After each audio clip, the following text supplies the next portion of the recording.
Hello and welcome to another edition of the Full Force News Burst, brought to you by GeneralsJoes.com, with me as your host, Chris, I Am Mediocrity McLeod, aka Domesticated. I am joined by Catrina and Erik Araña from Boss Fight Studio to discuss their brand new toy line reveal from GeekGirlCon in Seattle this past weekend, I Am Brilliance. So without further ado, let's get stuck into this news burst. This past weekend, Boss Fight Studio headed to Seattle for GeekGirlCon and out of nowhere dropped a massive reveal on us, a brand new toy line called I Am Brilliance. There was an example of one of the figures on show at the Boss Fight booth for any eagle-eyed fans, and a number of posts throughout the weekend highlighting different characters from the line. I've stolen Catrina and Erik Araña to tell us about this new venture. Hi guys, how are you doing? Hello. Doing okay. Awesome. How's Boss Fight HQ? Still here, not burned to the ground yet. You moved in not long ago, didn't you? Yeah, 2 months now? Yeah, about 2 months. It feels like it's been that long since I last spoke to you. It might have been. I think I got Erik on one recording like shortly afterwards, right, mate? Yeah. So is it amazing being in a beautiful new place? It's pretty great. Except for the hallway, it's so long that getting from like the conference room to the printer is like an all-day trip. So you have to like print about 50 things and then be like, right, I'm taking the trek today, and then you and the other hobbits go on a massive journey. Is that right? Yeah. And Andrew doesn't like being called a hobbit. Well, tough shit. I'm kidding.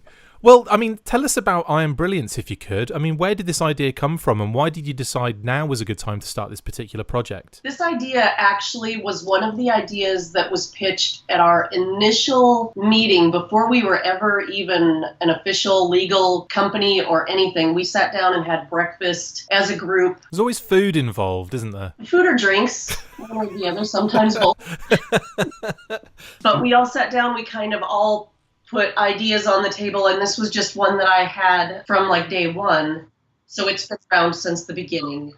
But it wasn't the right time because we were all coming from action figures. Our main fan base at the time was Joe collectors, so it wasn't quite ready, and we kind of backburnered it until we were ready to grow a little bit. With this idea then, Catrina, have you been kind of doing a lot of the designs? It's been you and Erik. Who's kind of involved in a lot of the kind of design aspect of it? Well, the concept is mine. I hired a freelancer who did the illustrations, gorgeous freelancer. Her name was Crystal Jade Vaughn. Awesome. And she did all of the concept illustrations that we showed over the weekend and online. Yeah. And then the designs were put together by me and Erik, and sculpted by Jason Loic, who's another one of our freelancers. Because I know, like, one of the things that we get a lot of questions about anytime we introduce anything not hacks is, how is this going to affect my hacks?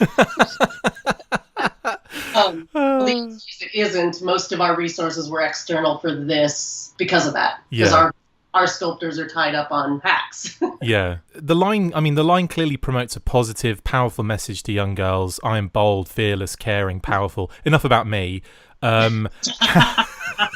How important is it for you guys to get that message across to young girls through toys? It's very important. I think it should be important for any company that kind of the gender stereotyping, the time for that is over. Yeah. And ever since I was small, I loved the girl toys. I loved Strawberry Shortcake and all of that, but there was always something missing with my toys. You know, you stick them in one of their vehicles and their legs stick out because there's no articulation. Yeah. And as time has gone on, you've lost even some of the uniqueness that characters used to have in the girls' line. Now it's the blonde doll, the brown-haired doll, all in the same cookie-cutter dress in different colors. Yeah. So there are a couple of goals, and one is the real career, the real job, not just the generic who are the people in my neighborhood jobs, but a little than that. There is a lot of value in the nurse, the doctor, the mailman, but there are also jobs that you don't know are out there. Yeah. Which is where the climatologist, the ornithologist, we don't just have a vet, she's an exotic animal vet that would go into the wild. Independent toy creator.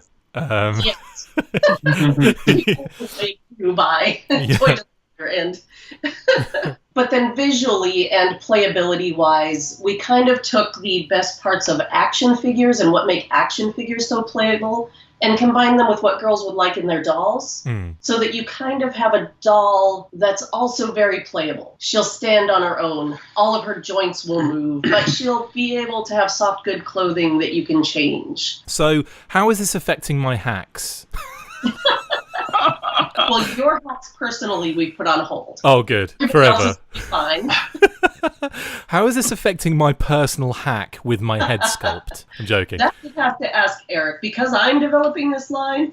Not at all, but I don't know how his projects are developing your hacks. I mean, how do you guys manage this in the office with all these different kind of things that you're kind of juggling? I know people have got different, focuses, like Andrew's kind of on the Bucky side of things.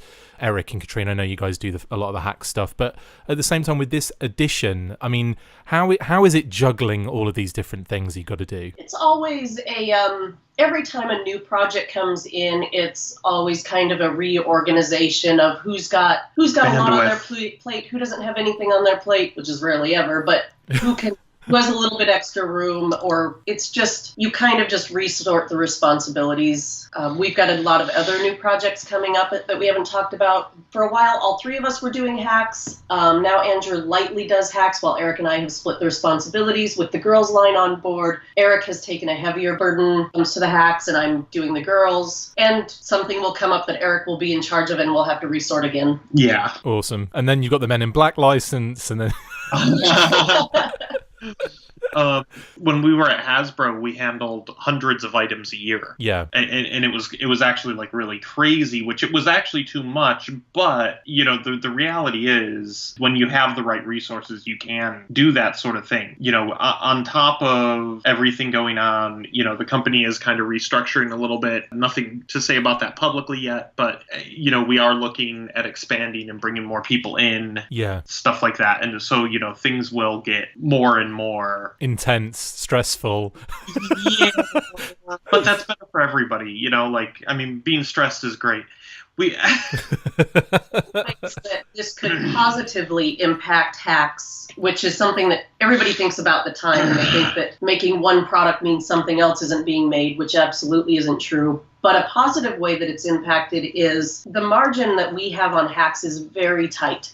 Because of the amount of parts, because of the detail, because of the deco, everything involved, we make very little money on hacks when it comes out. So introducing some of these other things where we can have a little bit more margin can actually make it so that hacks can be have a more flexible budget. Yeah. So that's something to consider if you're a hack and don't know where this fits into what we're doing. Yeah. And coming back to I Am Brilliance quickly, could you take us through the initial characters that we've seen the illustrations for, is this going to be the first wave? And could you kind of take us into a little bit more of those characters? Is there going to be any kind of media attached to them, like bios and maybe some other kind of stuff in the works? So these are the first 4 characters. It's going to be waves of 2 to start, so that we can do. We're hoping to be able to do 2 characters, a couple of accessory packs, and possibly a small vehicle sort of thing. Cool. So the first 2 characters are going to be Heather, our ornithologist, and Joe, our wildlife photographer. Awesome. And then the other 2 will follow up later. Yeah. You mentioned vehicles there. Are they going to get a USS Flag finally? Yes. Along with our marine biologist in Wave 10, the battleship. Under Science Research Center.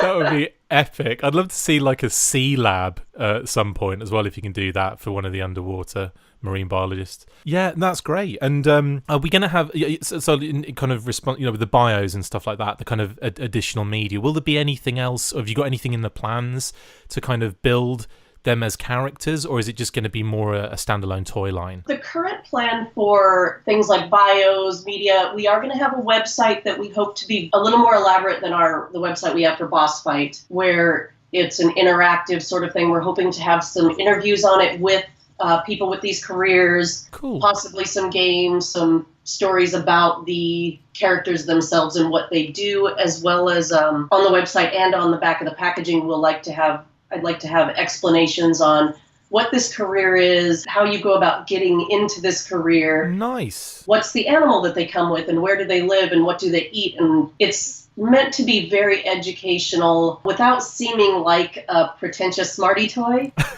Yes. Yeah. Without kind of being in your face and being like, you need to be a blooming next level statistician to be able to work this out kind of thing. I know what you mean, yeah. That's really cool though. I love the idea of the interviews of the people with those careers on the website. That's brilliant. So where are you guys currently in the process? When can we expect to see these get a release? Well, we had the first prototype at Seattle this weekend. With no hair. With no hair. Oh, I thought that's just how it was going to be. So the next stage, we're getting ready to send tooling hard copies to the factory. We hope to be releasing these in fall of 2019 for the first two. Right. So well ahead. The real hope is well ahead of Christmas time. We'll be having the initial release and launch of these figures. Wow. The dates really blow my mind when we're talking about 2019 now and almost 2020. I'm like, when I was a kid, I thought 2020 we'd be like flying, but, you know, like literally each individual person. We have a couple of things in the works that are like, well, we need to look at this for 2021, 2022, and we're no, too far. Yeah. Aren't you going to be retired by then? I know I am. Aren't you retired now? I'm kind of retired, yeah. Retired. My body's retired. Ah. Yeah, okay, so that's really, really cool. And like, okay, so in the process of doing these, Catrina, this kind of idea that you've had, and it's kind of birthed into this actual toy line now. I mean, how excited are you to see it kind of actually almost like fully formed, especially with that prototype that popped up at the convention? Up to this weekend, it has been nothing but stress. Yeah. Now that there is actually a model, the sculpting is pretty much done for this first one. It looks like we might actually get to production. It's really exciting because now we're starting to talk about we're already starting to talk about what the next four are. Because these, if you notice, kind of have the theme of being based around animal sciences. Yeah. The next ones, we may start looking at different types of scientists. Like at some point, I'd like to reach like history and prehistory. So we've got archaeologists and paleontologists. Awesome. Do some underwater things with marine biologists, and we'd like to do some space scientists with aerospace engineers and astronauts and things. So cool. The vehicles, the animals, the creatures, and the designs that can go with all of those different fields is really exciting. That's so awesome. In terms of scale, because I've seen in images and stuff like that, but I don't know exactly what the scale is. Do we know, well, what's the actual size of the figure? They're not, talking about scale is kind of wonky because when we talk about action figures, the 6-inch scale and the 4-inch scale means something very specific. Yeah. He's going to be 6 inches tall. Yeah. But they are not to scale with a 6-inch action figure. Right, got you. I mean, they're doll proportions. Yes. and design, you know, which is very Yeah. fashionable, Yeah. and it's a little different. They're also teenage girls kind of type of thing. Like they're not Voluptuous. They're Yeah. not shapely. They are girls. Some of our Hacks fans will be upset because they're accessories. These are not Hacks accessories. They are doll accessories. These are for kids. Yes, these are not for our Hacks fans specifically. It's great if our Hacks fans love them and want them, but it is a different audience we're aiming at. Totally. It is funny how you have to really kind of push that home a little bit. That kind of, so it's like you don't have to like it necessarily. This isn't necessarily aimed at you. So, you know, Yes. wind your neck in a touch. No, I understand that fully. But I think they're amazing. I think they look great. I can't wait to see what else you got planned coming up with some of these things. Obviously, some of the stuff you've mentioned, like vehicles and other animals and, you know, the flag. I mean, I'm really, really excited. And you do realise people are going to be like, oh, they're making a flag? Like, oh, f*** off.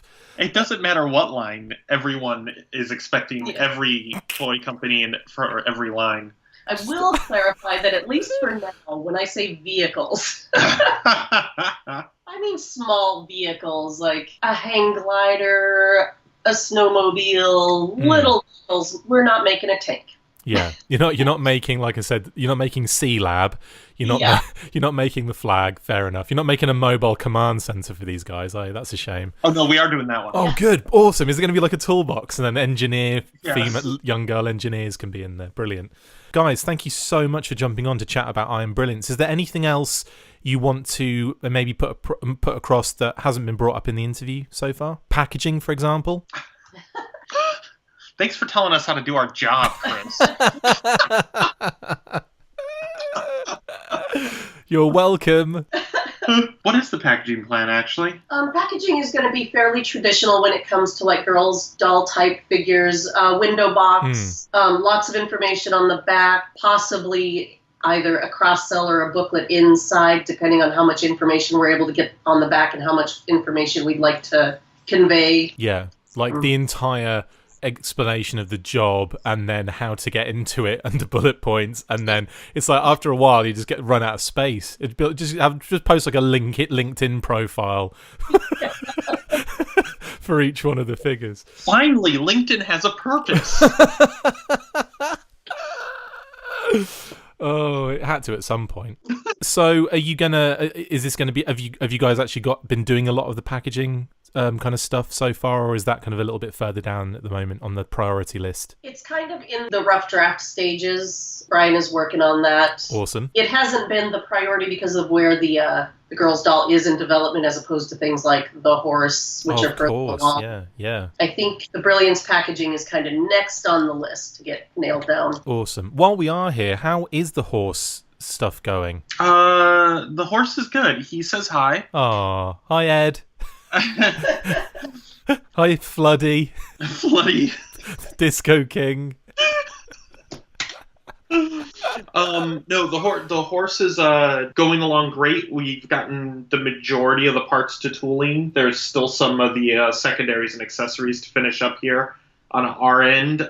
We had to, after the Kickstarter, we had to go into some rather deep re-engineering and rescaling of the horse body itself. Right. To ensure, we wanted to ensure that it could actually fit figures correctly. Right. We had to kind of tweak the proportions a little bit. And the thing is when you do something like this, a horse is actually very, very wide. Yeah. Are you fat shaming a horse? Yeah. It needs to buy 2 seats if it's going to fly a plane. A horse is very wide in the torso where a human being sits upon it. And a human is much more flexible than even our figures are. So we had to play with the proportions of the torso a little bit. Yeah. Honestly, it's not noticeable, but we had to do it from an engineering standpoint. There was an amazing factory story. Oh God, the factory story. Oh my God. So they got just the horse to begin with, and not all the Pegasus pieces and all that stuff. And they looked at it and they said, wow, they don't need to engineer it like this. It doesn't have to be this many pieces. It doesn't have to be this many pieces. So they re-engineered it for us. What? They were really proud of it, too. They were really proud, and they were trying to help, and I see exactly what they did. Look at this great job we did. But we were like, no, we need it to come apart. Oh, no way. Oh, I get what you mean. So there was, they can, yeah. It's sad because they were so proud of the job that they had done engineering this to be more efficient. They were right. Had we turned in what we turned in and it wasn't supposed to come apart and be modular, they would have been correct in fixing it. But how much time did that take for them? Honestly, for the factories, it was probably only a couple of days. It wasn't a huge deal. It's not like they didn't change. We still had our models and stuff to give them again to go, okay, no, this is what it's going to be. Why on earth didn't they contact you before they made the change? I think they were trying to help and trying to, we are very demanding. And I think oftentimes they're trying to show that they're, exactly on board with us. And a lot of times they come to us with something and they go, there's a better way to do this. And they're right. Yeah. So, and this just wasn't one of those times, and it was a lot that they re-engineered. And that's such a shame. It was sad to see wasted. We chose to think it's funny. Yeah, it is. It's hilarious, and that's going on the boss fight blooper reel. Yeah. For them, they probably broke down in tears afterwards. Yeah. God, I've got to do this again for 2 days. Yeah. The horse is plugging along, though. One of us will probably be back in Hong Kong by early in 2019 to kick off the majority of the horse stuff after the tooling is done. Wow. So honestly, we're probably going to be in one of the partners will probably be in Hong Kong probably 3 times a year right now. Fun. with as much product as we have coming, there's a lot to kick off and a lot to go over. And yeah, we're kicking off new different product. We have, like Trina said earlier, we have a lot of upcoming stuff that we haven't even talked about in addition to hacks. Yeah. It's going to be an exciting year, 2019. Exciting for us and horribly stressful and anxious for you guys. Yes. I'm currently doing deco for Basics Wave 2. So. Oh, nice. So that's that is what I'm doing while we're talking on the. Oh, brilliant! I wonder why you weren't fully engaged. I'm just kidding. Yes, I'm not paying attention. I find this because whenever anyone, because I interview a lot of creatives, I interview a lot of people that are very busy all the time, and every single person I interview is always working at the exact same moment that they're recording. Every single time, it's brilliant. When we do everything, we work at the ice rink while Oren is skating. Yeah, one of us is answering messages while the other one is driving. We have phone interviews in the car. Oh my goodness, you guys! Dave's from China, so I'm messaging at 3 a.m. when he has questions that wake me up. So there's no downtime. Oh God, well, I bet you can't wait until you die, right? Yeah, that's the goal. That's the goal. The goal is to basically get to the end of life and die. Right, okay. No afterlife, because I'd like to rest. Yes. Yeah, no afterlife. I just want black nothingness so I can sleep eternally afterwards. That's hilarious, guys. Thank you so much for jumping on.